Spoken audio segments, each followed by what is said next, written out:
Qui se souvient de...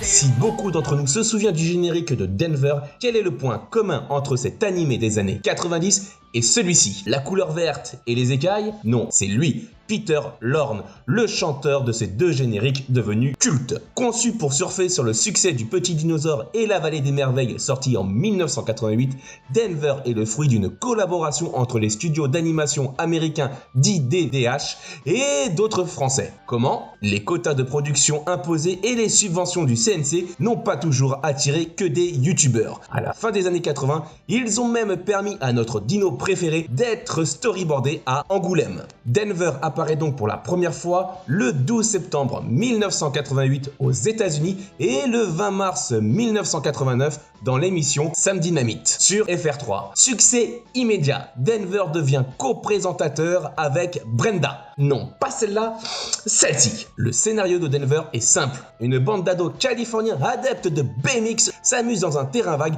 et découvre un œuf de Corinthosaure, la race de Denver. Dorénavant, Jérémy, Mario, Wally, en total look bonnet phrygien, et Charlie Bonjour Charlie protégeront Denver de Morton Fitzbach, ne voyant dans le dino qu'un moyen d'enrichissement personnel. Sans doute un mentor à John Hammond. Quoi qu'il en soit, ce scénario reflète toute une époque. Celle où des gosses s'amusaient dans des bacs à sable entre crottes de chiens et seringues. Celle des guitares, de la découverte du skate et d'une mode douteuse. Celle où nous étions des gosses éponges capables d'absorber une tonne d'imagination pour en devenir assez naïfs et croire qu'un dino en impair, ça passe inaperçu. Mais aussi cool et éducatif que soit Denver grâce à une coquille d'œuf capable de nous montrer la vie au Crétacé, la série ne comportera que 52 épisodes.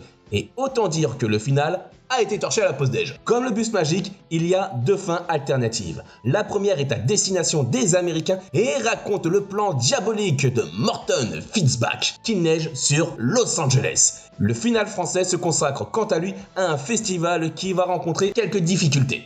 Et voilà, c'est ainsi que se termine Denver, sur deux possibilités n'apportant absolument aucune conclusion. Bref, quoi qu'il en soit, si jamais vous désirez vous replonger dans les aventures de notre bon dino guitariste et skateboarder, tous les épisodes sont en libre accès sur YouTube.